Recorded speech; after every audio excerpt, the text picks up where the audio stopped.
Todoroki Shouto is the character that can deal insane damage while being a huge team player with his ice quirks. Despite his recent nerfs, he's still one of the strongest characters that's easy to play but hard to master. He is the second character you unlock in your special license on rank 3, so you can easily play with him after a day or so. His alpha quirk is his go-to ability, a long-ranged, high-damaging flame attack. This is one of the longest range quirk in the entire game, making it so that you can intercept your enemies from far range, making this character a great sniper. Careful however with your shots, because it's easy to see where you're attacking from and you're gonna be in trouble if they track you. His beta quirk is his Ice Wall, a semi-safe shield that you can put down in front of you. As useless as it seems, this ability has various uses. You can use it to shield yourself and your team in the middle of a teamfight, making it so you'll get a wall that only you can shoot out from. You can also use it to protect teammates that are opening chests or to revive them, but that one you gotta be careful with. If you do choose to save your teammate, you'll have to start the revival as soon as possible, since you'll be stacked up on another player, making it so if your enemies reach you, they will have the easiest job to finish off 2 players at once. I do have to say though, as safe as this wall seems, it actually does have few gaps. Bakugou's alpha quirk and Momo's beta quirk, the shield, will easily penetrate through, and characters that got some sort of mobility will run around or jump through to catch you, so this isn't a guaranteed safe space. That being said, this quirk can be comboed right at the end of your gamma quirk, which is your ice slide. This skill has 2 uses.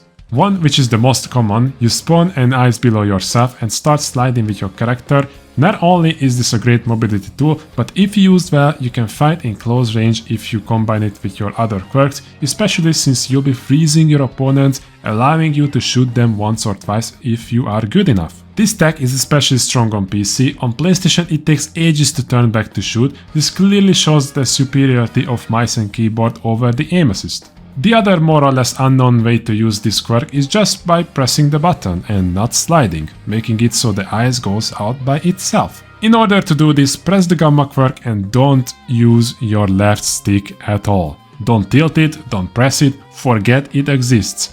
There are rare occasions when this is more useful, but those occasions are very rewarding. The ice goes through your own eyes and other similar walls, and if you land it on someone, you will have an easy moment to blast them with your alpha quirk from safe distance. You also got your special action, which is basically a wall of fire. It's not as useless as it was in the beta, but in its current form, it can still be neglected.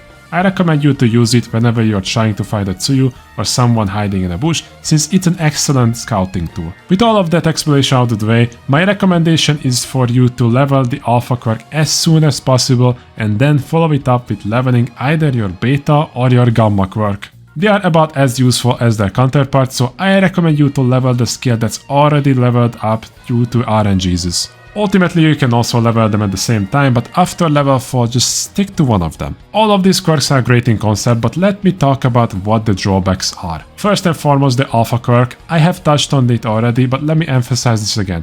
It is easy to see where you're shooting from. If you decide to be the sniper of your team, you better count your shots, otherwise your enemies will be on you in no time. The beta quirk, the wall, can easily block the path of your teammates. If you're fighting in closed-off spaces, there is a very good chance that you'll close off the space path ahead of your teammate, making it so you'll get them killed. Also, let me repeat this once again, I have mentioned this when I was talking about the wall itself previously, but even though you can wall yourself and your teammate away when you wanna revive him, Bakugou or Momo gonna pass through your ice quirk with ease, and other characters can also just run around, so be quick about it. You are giving your enemies 2 targets to kill. Last but not least, the gamma quirk. The gamma quirk is easily the best tool for you to escape danger, but the moment you leave the ground, the quirk will stop. Makes sense, right?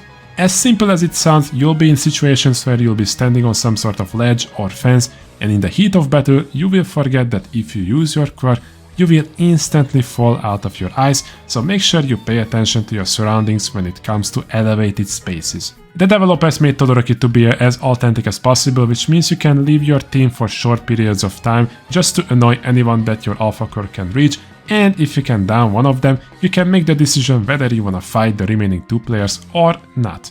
Ultimately, you should always prioritize staying with your team, since if they die, you will most likely lose on your own. Unlike Bakugou, Todoroki's vertical mobility is awful. Not only does it mess up your beta and gamma quirk, but you can also not climb fast. I recommend you to always keep a rapid quirk card on you to nullify Todoroki's greatest disadvantage, even if your Tyuyu or your Iida teammate is nagging you to give them every single rapid card. I might be slightly biased towards the gamma quirk, but due to its mobility and freezing potential, I recommend you to also keep a technical card on yourself. It's gonna come in clutch when you're sliding into everyone's DMs. I do have to say, there are a few techs that can be done on PlayStation, but they are significantly easier to do on a PC. If you freeze someone with your ice quirk while you slide at them, you can turn back midair and shoot them once or twice. This on a controller is extremely hard, but on mouse and keyboard it's so easy it's laughable. You might have already figured out on your own, but Todoroki's weaknesses are close range fighters such as Iida or Tyuyu, and fights that take place on elevated heights such as the mountain. You might think that your ice wall will protect you from all melee attacks, but it's just a wall. AoE attacks will get through easily. And that was my guide about Todoroki Shoto. I really hope you have learned something new, so if you did, then please make sure to drop a like and a comment and subscribe to the channel. I need less than 100 subs to reach 10,000 subscribers, so I would really appreciate if you guys could help me out. I've touched on Bakugou in this video a little bit, but did you know that I already have covered him? I made a guide about him. Leave the left card on the screen if you wanna learn how to play him. Thank you everyone for watching this video. I hope you all have had a fantastic day. Stay safe, and until next time, boys. Peace!